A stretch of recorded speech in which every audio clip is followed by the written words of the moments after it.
Hi friends, welcome to my channel. இன்னைக்கு நம்ம சேனல்ல பிள்ளையார் சதுர்த்திக்கு ரொம்பவே சூப்பரான ஸ்பெஷலான பாயாசம் ரெசிபி தான் பார்க்க போறோம். பாயாசம் எப்பவுமே ஒரே மாதிரி செஞ்சு சாப்பிட்டு போர் அடிக்கிறவங்க இது மாதிரி கொஞ்சம் டிஃப்ரெண்டா ட்ரை பண்ணி பாருங்க. ரொம்பவே சூப்பரா இருக்கும். குட்டீஸ்ல இருந்து பெரியவங்க வரைக்கும் எல்லாரும் கேட்டு வாங்கி சாப்பிடுவாங்க. அவ்வளோ டேஸ்டா இருக்கும். கண்டிப்பா நீங்க ட்ரை பண்ணி பாருங்க. அந்த பாயாசம் செய்கிறதுக்கு ஸ்டவ்வில் ஒரு பாத்திரம் வச்சுக்கோங்க. அதில் தண்ணி சேர்த்துட்டு தண்ணி நல்லா கொதிக்க வச்சுக்கோங்க. தண்ணி நல்லா கொதித்ததும் ஸ்டவ் ஆஃப் பண்ணிவிட்டு 50 கிராம் ஜவ்வரிசி போட்டு பிளேட் போட்டு 10 நிமிஷம் மூடி வச்சுக்கோங்க. இப்போ ஒரு கடாய் வச்சுக்கோங்க. அதில் பாசிப்பருப்பு ஒரு டேபிள் ஸ்பூன் சேர்த்துட்டு லைட்டாக வறுத்துக்கோங்க. பாசிப்பருப்பை வறுக்கும்போது ஸ்டவ்வை சிம்மில் வச்சுக்கோங்க. ஹை ஃப்ளேமில் வச்சு வறுக்கும்போது சீக்கிரமாக கருத்து போயிடும். இப்போ பாசிப்பருப்பு ஓரளவுக்கு வறுபட்டதும் அதில் வாசனைக்காக 2 ஏலக்காய் சேர்த்துட்டு நல்லா பொன்னிறமாக வறுத்து எடுத்துக்கலாம். இந்த அளவுக்கு வறுபட்டதும் இதை ஒரு மிக்சி ஜாரில் சேர்த்துக்கலாம். மிக்சி ஜாரில் சேர்த்துட்டு நல்லா அரைச்சி எடுத்துக்கோங்க. ரொம்ப பவுட்ராகவும் இருக்கக்கூடாது, அதே மாதிரி ரொம்ப கொரன்னு இருக்கக்கூடாது. கொஞ்சம் மீடியமாக அரைச்சி எடுத்துக்கோங்க.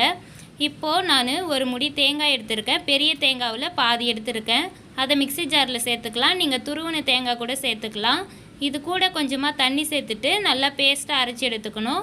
இந்த அளவுக்கு அரைச்சி எடுத்ததுக்கு அப்புறமா இது மாதிரி ஒரு டவல் இல்லைன்னா ஒரு வடிகட்டி வச்சுட்டு நம்ம அரைச்சி வச்சுருக்க தேங்காய் பேஸ்ட்டை அதில் சேர்த்துக்கலாம். சேர்த்ததுக்கு அப்புறமா அதில் இருக்கிற பாலை மட்டும் நம்ம பிழிஞ்சு தனியாக எடுத்துக்கலாம். நம்ம இன்றைக்கி தேங்காய் பால் வச்சு தான் பாயாசம் செய்ய போகிறோம். பால் வாசனையே சுத்தமாக பிடிக்காதவங்க இது மாதிரி தேங்காய் பாலில் பாயாசம் செஞ்சு சாப்பிட்டு பாருங்கள். ரொம்பவே டேஸ்ட்டாக இருக்கும். அப்படியே பால் பாயாசம் சாப்பிட்ற மாதிரியே இருக்கும். பாருங்கள், எனக்கு இந்த அளவுக்கு தேங்காய் பால் கிடச்சிருக்கு. இப்போ 10 நிமிஷம் ஆயிடுச்சு. இப்போ பிளேட் திறந்து பார்த்தா பாருங்கள், ஜவ்வரிசிலாம் நல்லா ஊறி ரெடியாக இருக்குது. இப்போது ஒரு டைம் இதை கலக்கி விட்டுட்டு ஸ்டவ் ஆன் பண்ணிக்கோங்க. ஸ்டவ் ஆன் பண்ணிவிட்டு ஒரு கப் சர்க்கரை சேர்த்துக்கிறேன்.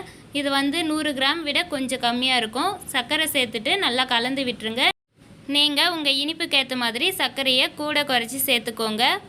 இப்போது சர்க்கரை ஓரளவுக்கு கொதி வந்ததும் அதில் நம்ம எடுத்து வச்சுருக்க தேங்காய் பால் சேர்த்து மிக்ஸ் பண்ணிக்கலாம். தேங்காய் பால் சேர்த்ததுக்கப்புறமா ஸ்டவ் கண்டிப்பாக சிம்மில் தான் வைக்கணும். நீங்கள் ஹை ஃப்ளேமில் வச்சிங்கன்னா தேங்காய் பால் திரிஞ்ச மாதிரி ஆகிடும்.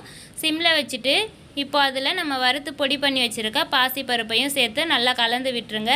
கட்டி இல்லாமல் நல்லா மிக்ஸ் பண்ணிக்கோங்க. மிக்ஸ் பண்ணதுக்கப்புறமா இது நல்லா கொதிக்கணும். கண்டிப்பாக அது கொதிக்கிற வரைக்கும் ஸ்டவ் சிம்மில் தான் இருக்கணும். பாருங்கள், இப்போ லைட்டாக கொதி வந்திருக்கு. அவ்வளோதான், நம்ம ஸ்டவ் ஆஃப் பண்ணிடலாம். லைட்டாக கொதி வந்தாலே போதும், ரொம்ப நேரம் கொதிக்கணும்னு இல்லை.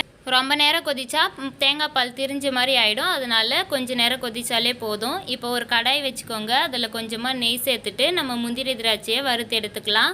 நான் கொஞ்சமாக முந்திரி திராட்சையை அந்த நெய் கூடவே சேர்த்துட்டு வறுத்துக்கிறேன்.